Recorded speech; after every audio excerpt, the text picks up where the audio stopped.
जय महाराष्ट्र। मी सौ रेश्मा तपासे आज खूप दिवसांनी आपल्या समोर येते। येण्याचं कारणही तसंच आहे, कारण काय झालंय हल्ली सायबर गुन्हे जे घडतायत ना, लोकांमध्ये तरी अवेअरनेस येत नाही की आपण कुठल्या गोष्टीला आपण विश्वास ठेवला पाहिजे।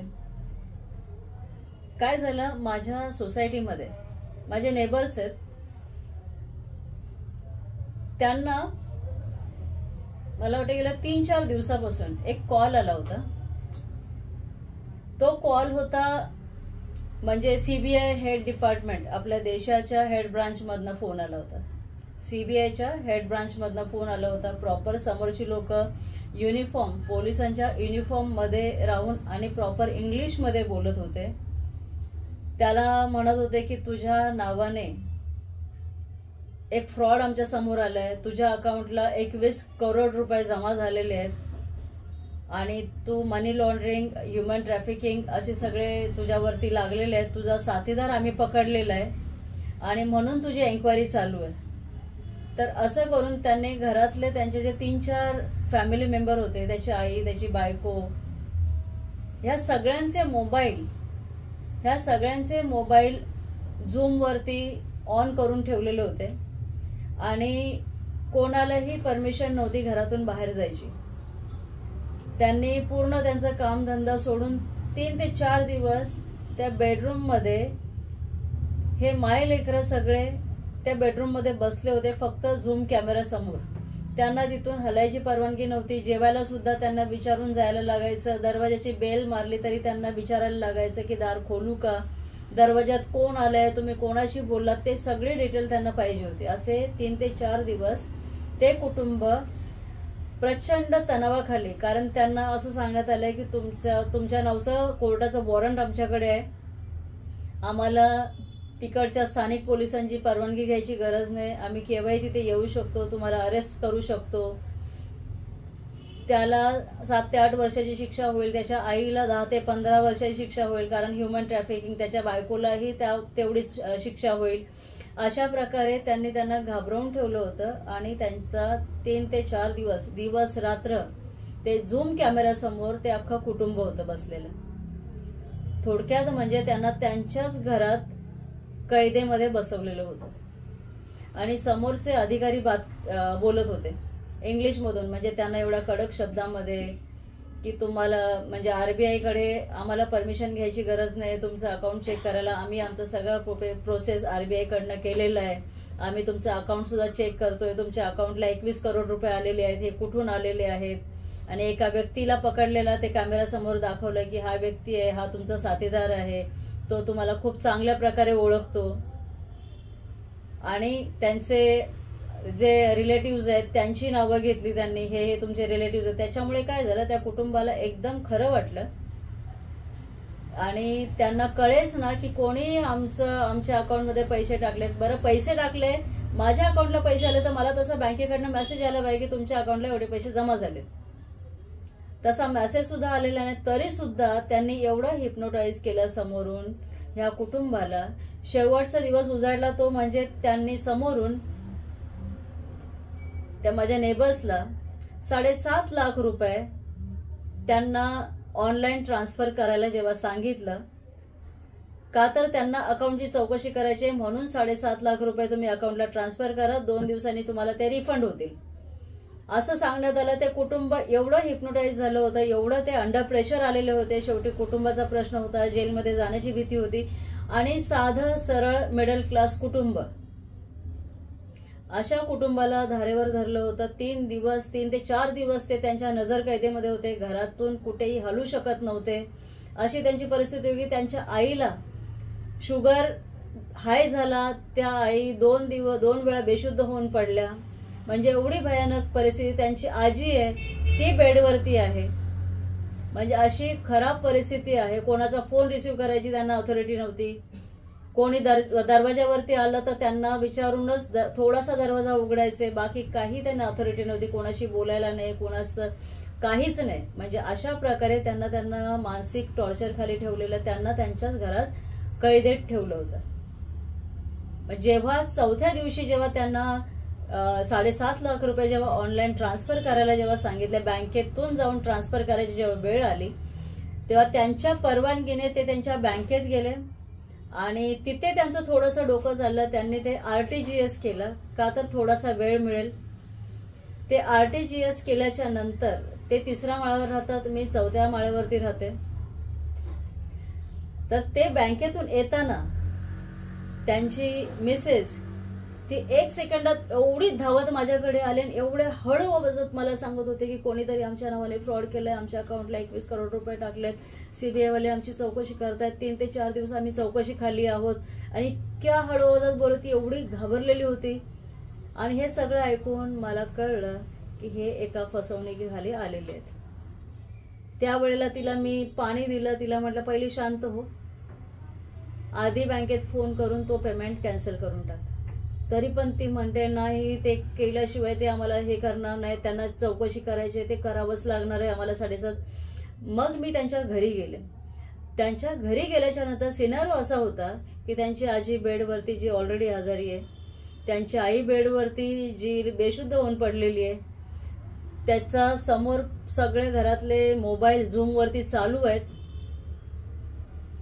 आणि अशी परिस्थिती, एक मोबाईल असा होता की मी जे बोलत होते तिकडे ते त्या मोबाईलमधनं समोरच्याला ऐकायला जात होतं आणि तो आवाज रिटर्न माझ्याकडे येत होता. म्हणजे हे काय सिस्टम आहे माहिती नाही मला, पण अशा प्रकारे सगळे घाबरलेले एकदम. नंतर मग तो मुलगा मला किचनमध्ये घेऊन आला. तिथे मला एवढा हळूहळू सांगतोय की तुम्ही मोठ्याने बोलू नका प्लीज, ते आमच्यावरती कारवाई करतील आणि आम्ही 3-4 दिवस इथे कॅमेऱ्यासमोर बसलेलो आहेत, प्लीज आम्हाला हेल्प करा. मग मी गेले, ते सगळे मोबाईल घेतले, माझ्या घरी घेऊन आले की हे कोण आहे जे झूमवरती मीटिंग करतायत. 3-4 दिवसापासून यांना झूमवरती घरामध्ये कैदेत ठेवलंय. ते माझ्या हातापाया पडत होते की प्लीज तुम्ही मोबाईल घेऊन जाऊ नका, नाहीतर हे लोक आम्हाला घरी पकडायला येतील डायरेक्ट.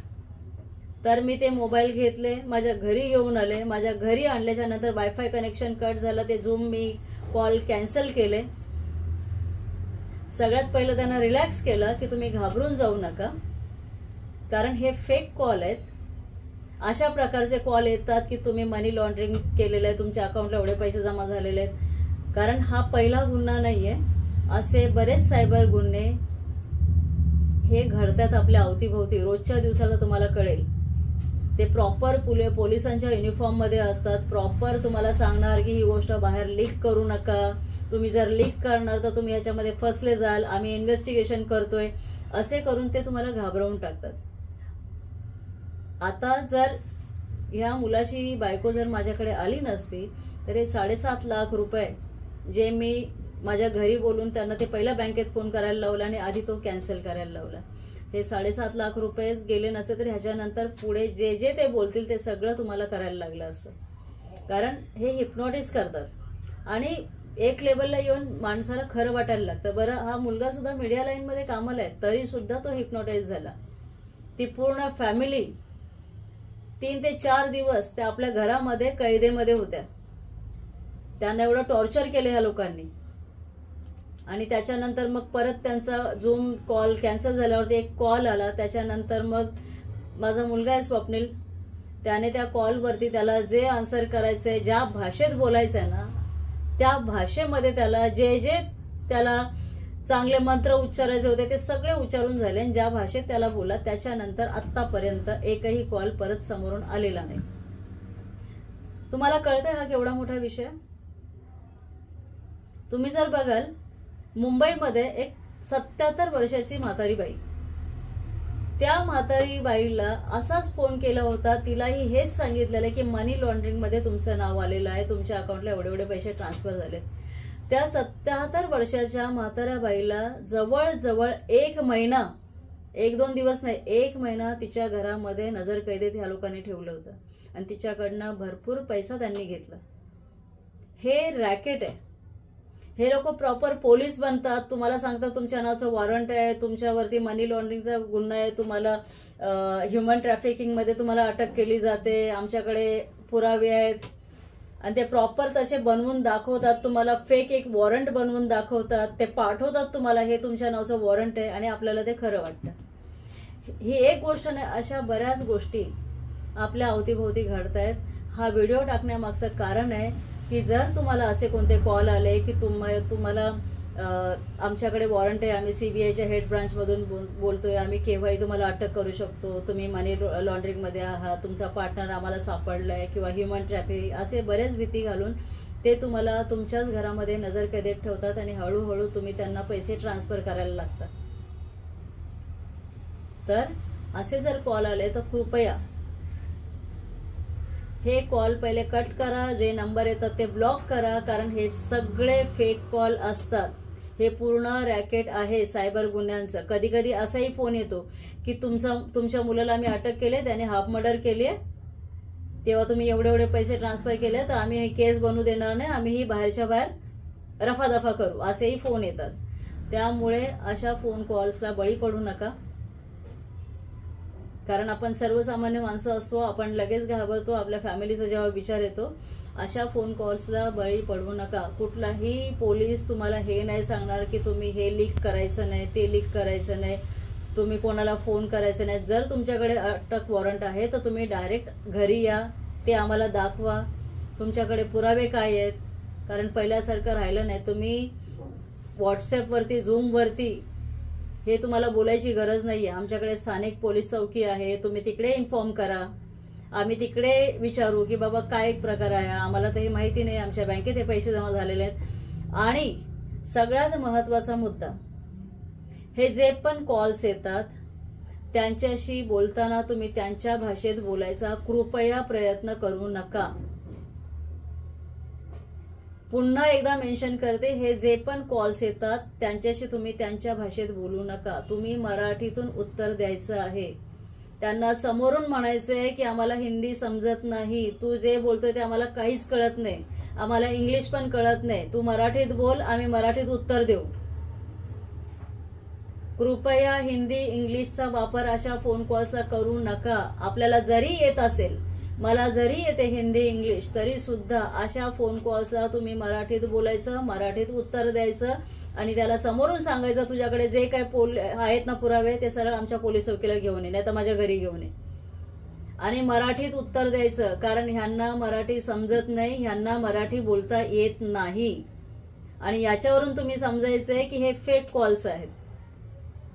तेव्हा जेवढे माझा हा व्हिडिओ बघतायत सर्वांनी लक्षात ठेवा, हा फक्त मिडल क्लासचाच नाही, हे जेवढी माणसं आहेत ज्यांची मुलं बाहेरच्या देशात शिकतात, ज्यांच्या अकाउंटला पैसे येतात, छोट्या मोठ्या उद्योगांना, म्हणजे ज्यांच्या अकाउंटला पैसे येतात त्या सगळ्यांसाठी हा व्हिडिओ आहे की कृपया अशा फोन कॉल्सला बळी पडू नका आणि कुणालाही पैसे ट्रान्सफर करू नका.